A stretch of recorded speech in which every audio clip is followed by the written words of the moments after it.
지이차 시장은 오랜 기간 화물 운송업의 한 축을 담당해왔다. 개인이 차량을 소유하고 물류회사 또는 화주와 계약을 맺어 운송 업무를 수행하는 형태로 초기 투자 비용이 들지만 안정적인 수익을 기대할 수 있다는 점에서 많은 관심을 받아왔다.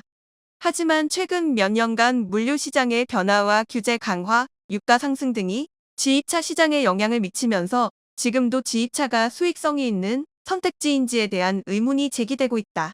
먼저 지이차 시장의 전반적인 흐름을 살펴보면 코로나19 팬데믹 이후 비대면 소비 증가로 인해 택배 및 물류 수요가 급증하면서 한때 지이차 시장이 활기를 띠었다. 하지만 2023년 하반기부터 소비 심리 위축과 경기 둔화로 인해 전체 화물 운송 물량이 줄어들고 있는 추세다. 특히 건설 자재나 산업 물류를 담당하는 대형 화물 운송의 경우 경기의 영향을 직접적으로 받기 때문에 관련 시장의 위축이 지이차 시장에도 부정적인 영향을 미치고 있다.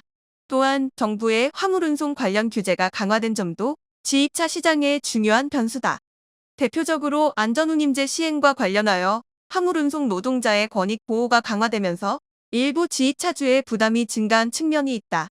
안전운임제는 화물운송업 종사자의 최저운임을 보장하는 제도로 운송료가 일정 수준 이상 유지된다는 장점이 있지만 이를 지키지 않는 일부 운송업체들이 비용 부담을 이유로 지이차를 줄이거나 계약 조건을 불리하게 변경하는 사례도 발생하고 있다. 비용 측면에서도 부담이 커지고 있다.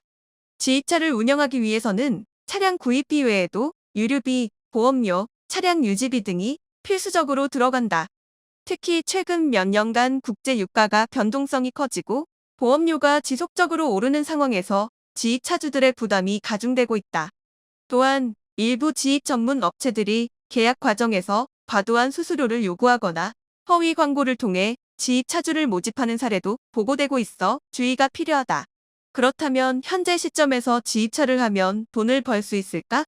결론적으로 말하자면 시장 상황과 계약 조건에 따라 수익성에 큰 차이가 있다. 기존의 안정적인 거래처를 확보하고 있거나 계약 조건이 명확하고 수익성이 보장된 경우라면 여전히 지이차를 통해 안정적인 소득을 올릴 수 있다. 하지만 신규 진입자의 경우 충분한 사전 조사 없이 무리하게 시장에 뛰어들 경우 손해를 볼 가능성이 크다. 특히 물류업계의 변화 속도가 빨라지고 있는 만큼 단순히 지이 차량을 보유하는 것만으로는 안정적인 수익을 보장받기 어렵다. 대형 물류기업들이 자체 차량 운영을 늘리면서 지이차에 대한 의존도를 낮추고 있으며 플랫폼 기반의 화물 중개 서비스가 확대되면서 전통적인 지이차 시스템의 역할이 점점 줄어드는 추세다. 따라서 지이차를 고려하는 사람들은 단순히 초기 투자 비용과 예상 수익만 계산할 것이 아니라 시장의 흐름과 장기적인 전망까지 면밀히 분석할 필요가 있다. 결국 지이차 시장은 여전히 기회가 존재하지만 이전보다 신중한 접근이 필요하다. 안정적인 거래처 확보, 철저한 계약 검토, 시장 동향 분석이 필수적이며 특히 무리한 초기 투자를 피하는 것이 중요하다. 단순히 돈이 된다는 기대감만으로 뛰어들기보다는 현실적인 수익성과 위험 요소를 철저히 따져보는 것이 지이차 시장에서 살아남는 핵심 전략이 될 것이다.